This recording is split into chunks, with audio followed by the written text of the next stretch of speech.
6.1, Exploring the Graphs of Polynomial Functions. Now, something that's going to be really important is to know how to use our graphing calculator. So let's take out our graphing calculator here. And this right here, this Y button, is going to be our best friend. Now in this one, we can type in anything we want. Okay, so if I were to say x, okay, so here, right here is my my variable. So x squared, I can go like that. Or if I wanted to type in something like x cubed, I'd say x, and then I would use this button right here, the little petit chapeau, to the power of 3. Then when I hit graph, it will actually graph it. Another thing that's going to be really important is to know what our window settings are here. So if we want to zoom into this right here, my window settings, I could change this to -5 instead, this to +5, this to -5, and this to +5. Oh, and I definitely do not want to have it to +50 because that will not zoom it in. Knowing how to work your window settings is going to be really important in any sort of graphing unit. So this first little bit will give you a really good kind of practice in that. So when I hit my graph, look at that, and look at that, it's a little bit more zoomed. There are lots of different options here. You can go to zoom in, zoom out, zoom square, zoom standard. So if I were to say something like zoom in, I would go like that.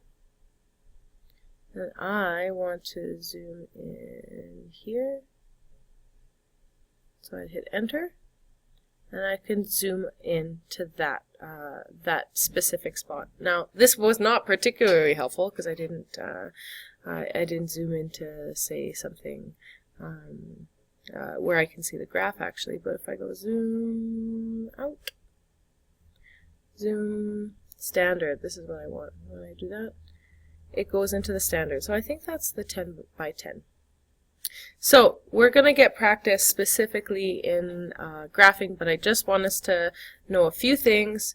The Y value is important, the graph button is important, the zoom button is important. Trace is going to become important too, but we'll get to that. So let's take down some definitions.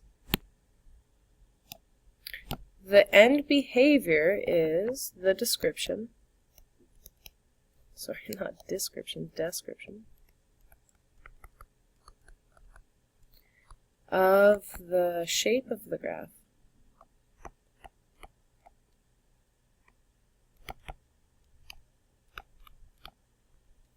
From left to right.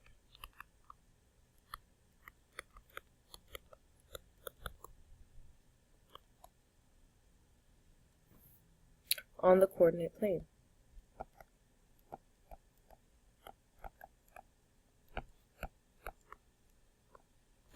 Now, something that we need to remember from last year, this right here is quadrant 1, this right here is quadrant 2, this right here is quadrant 3, and this right here is quadrant 4.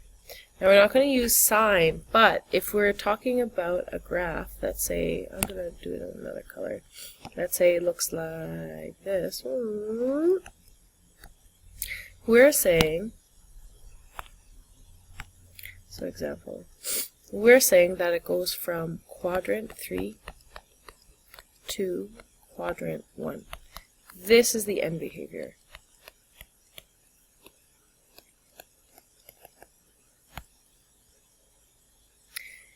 Cubic functions. Cubic functions are a polynomial function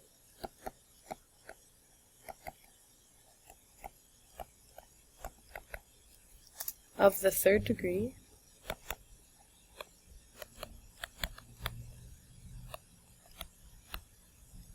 so that means the largest exponent is 3. So an example of this would be f at x equals 5x cubed plus x squared plus 1. You're noticing that we don't have just a plain old x, but that's x term, but that's fine. This is still cubic because the largest exponent is 3. Let's just graph this thing for the heck of it. I'm going to say y1 or f of x. F of x is function notation, but it's similar.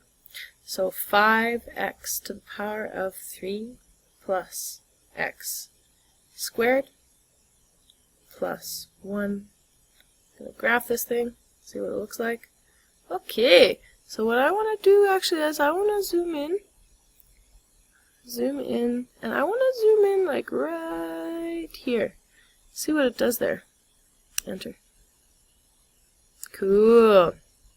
So we're noticing that a cubic kind of does a little. Okay, it has a potential for a few turning points, which is our next definition.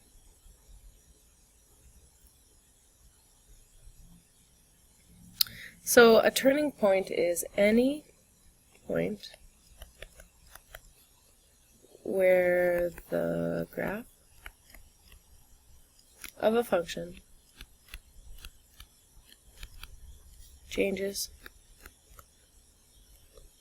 from increasing to decreasing, or the opposite, decreasing to increasing.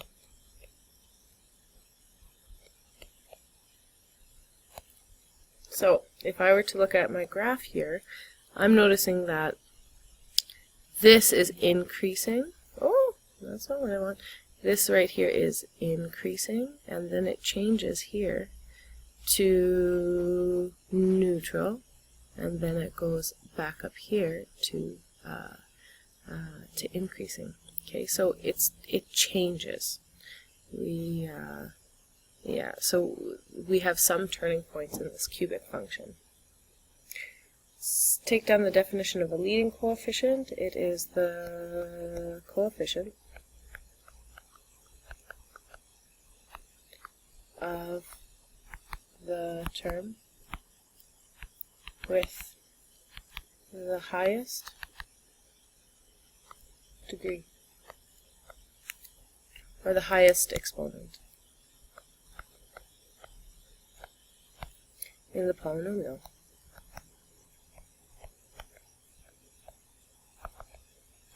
So for example, in the function f of x equals negative 2x to the power of 3 plus 7x, we say that the leading coefficient is negative 2. Now the leading coefficient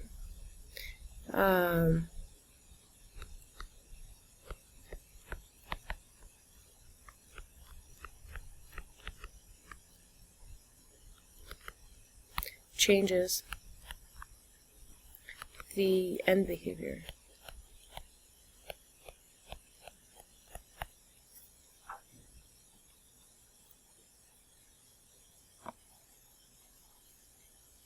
The constant term. This is the term with no variable. Okay?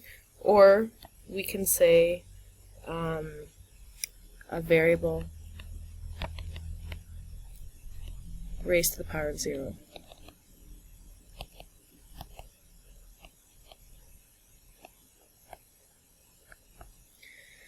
So the constant term gives us our y-intercept.